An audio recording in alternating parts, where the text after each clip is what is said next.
मैं शेरशाह सूरी बोल रहा हूँ। शेरशाह का जन्म पंजाब के होशियारपुर शहर में बजवाड़ा नामक स्थान पर हुआ था। उसका असली नाम फरीद खां था, पर वो शेरशाह के रूप में जाने जाता था क्योंकि उसने कम उम्र में अकेले ही एक शेर को मारा था। उसके दादा इब्राहिम खान सूरी नारनौल क्षेत्र में एक जागीरदार थे जो उस समय के दिल्ली के शासकों का प्रतिनिधित्व करते थे। उनके पिता पंजाब में एक अफगान रईस जमाल खान की सेवा में थे। शेरशाह को बचपन के दिनों में उसकी सौतेली माँ बहुत सताती थी, तो उन्होंने घर छोड़कर जौनपुर में पढ़ाई की।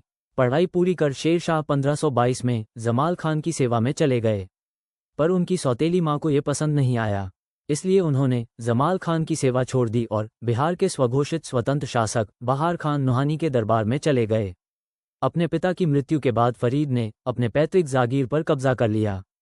कालांतर में इसी जागीर के लिए शेर खां तथा उसके सौतेले भाई सुलेमान के मध्य विवाद हुआ था। बहार खान के दरबार में वो जल्द ही उनके सहायक नियुक्त हो गए और बहार खान के नाबालिग बेटे का शिक्षक और गुरु बन गए। लेकिन कुछ वर्षों में शेरशाह ने बहार खान का समर्थन खो दिया, इसलिए वो 1527 से 1528 में बाबर के शिविर में शामिल हो गए। बहार खान की मौत पर शेरशाह नाबालिग राजकुमार के संरक्षक और बिहार के राज्यपाल के रूप में लौट आया। बिहार का राज्यपाल बनने के बाद उन्होंने प्रशासन का पुनर्गठन शुरू किया और बिहार के मान्यता प्राप्त शासक बन गया। 1537 में बंगाल पर एक अचानक हमले में शेरशाह ने उसके बड़े क्षेत्र पर कब्जा कर लिया, हालांकि वो हुमायूं के बलों के साथ सीधे टकराव से बचता रहा। शेरशाह सूरी 1518 ईस्वी में बाबर के साथ चंदेरी के अभियान में गया था। बाबर की सेना में रहने के दौरान ही फरीद खान ने हिंदुस्तान की गद्दी पर बैठने के सपने संजोने शुरू कर दिए थे। बाद में शेरशाह को बिहार के एक छोटे सरगना जलाल खां के दरबार में उपनेता का काम मिल गया। उधर बाबर के निधन के बाद उसका बेटा हुमायूं बंगाल को जीतना चाहता था, जिसके बीच शेरशाह का क्षेत्र पड़ता था। इस पर हुमायूं ने शेरशाह से लड़ाई का मन बनाया।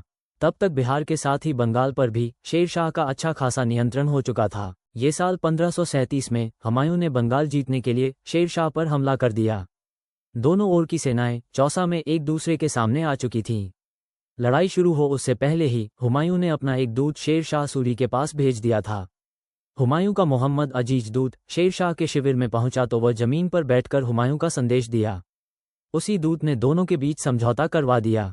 इसके तहत सुनिश्चित हुआ कि मुगल शासन के झंडे के नीचे बंगाल और बिहार पर शेरशाह सूरी का शासन रहेगा। इस समझौते के कुछ महीने ही बीते थे कि 17 मई 1540 को कन्नौज में बिलग्राम के मैदान में हुमायूं और शेरशाह सूरी की सेनाएं आमने सामने आ गई।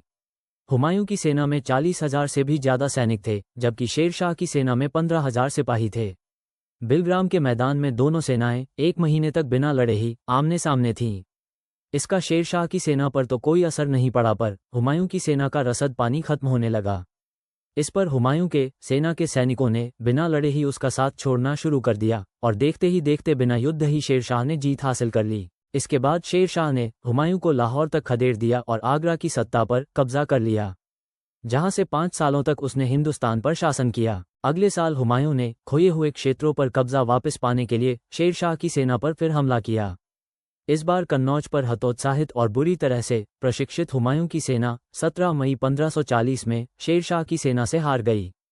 इस हार ने बाबर द्वारा बनाए गए मुगल साम्राज्य का अंत कर दिया और उत्तर भारत पर सूरी साम्राज्य की शुरुआत की, जो भारत में दूसरा पठान साम्राज्य था लोधी साम्राज्य के बाद।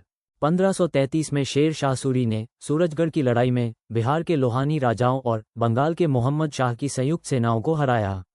इस जीत के बाद शेर शाह ने पूरे बिहार राज्य पर अधिकार कर लिया। उसने उत्तरी सिंधु और झेलम नदियों के अशांत खोखरों को नीचे गिरा दिया। शेर खान ने 1538 में बंगाल पर हमला किया और गयासुद्दीन शाह को हराया। शेर शाह के उत्तराधिकारी अप्रभावी और सिंहासन के योग्य नहीं थे। इसने साजिशों को भी जन्म दिया जिसने साम्राज्य की बुनियादी संरचना और नियंत्रण को तोड़ दिया।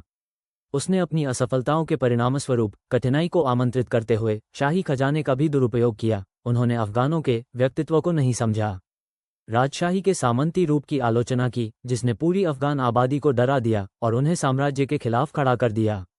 इस्लाम शाह की मृत्यु के बाद उनके छोटे बेटे फिरोज शाह की हत्या कर दी गई और मुबारिज खान, जिसने सिंहासन को जब्त कर लिया और महमूद शाह आदिल का नाम लिया, एक अक्षम और अप्रभावी सम्राट था। उसने शाही धन को अनावश्यक रूप से बर्बाद कर दिया और उसके जल्दबाजी के कार्यों ने साम्राज्य के विद्रोहियों को सहायता प्रदान की। उसने अपने पसंदीदा को साम्राज्य के सभी उच्च और धनी पदों पर नियुक्त किया, जिससे अराजकता और अव्यवस्था पैदा हुई। मोहम्मद आदिल शाह के खिलाफ विरोध शुरू हो गया। इब्राहिम सूर ने दिल्ली और आगरा पर विजय प्राप्त की और अहमद शाह ने पंजाब पर अधिकार कर लिया। इसके बाद इब्राहिम सूर और सिकंदर सूर ने एक दूसरे से युद्ध किया। अंततः सिकंदर सूर की जीत हुई, लेकिन अफगानों की प्रतिद्वंद्विता और घृणा ने उनके अधिकार को भंग कर दिया।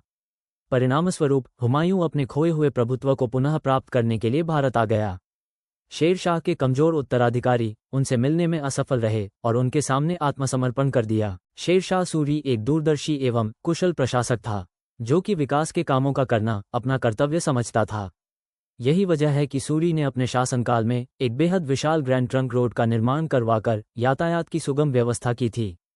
शेर शाह सूरी दक्षिण भारत को उत्तर के राज्यों से जोड़ना चाहते थे, इसलिए उन्हें इस विशाल रोड का निर्माण करवाया था। शेर शाह सूरी ने अपने शासनकाल में कई युद्ध लड़े, जिनमें सबसे महत्वपूर्ण चौसा का युद्ध और कन्नौज का युद्ध थे, जिनमें उन्होंने मुगल शासक हुमायूं को हराया। इसके अलावा उन्होंने बिहार, बंगाल, पंजाब, मालवा और मारवाड़ पर भी विजय प्राप्त की। वर्ष 1544 ई में जब सम्राट कीर्तिवर्मन द्वितीय चंदेल ने बघेल राजा वीरभान को शरण दी, मुगलों के मित्र को बचाने वाले इस परोपकारी कार्य से सुल्तान शेर खान सूरी को क्रोध आया, जिन्होंने बाद में चंदेलों की राजधानी कालिंजर की घेराबंदी कर दी।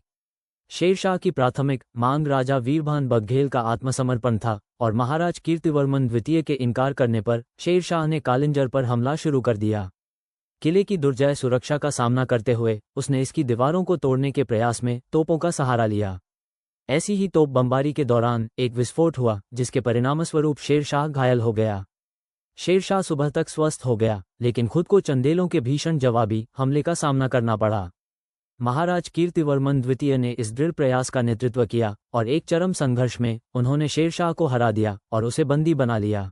1545 में शेरशाह सूरी की मृत्यु हो गई।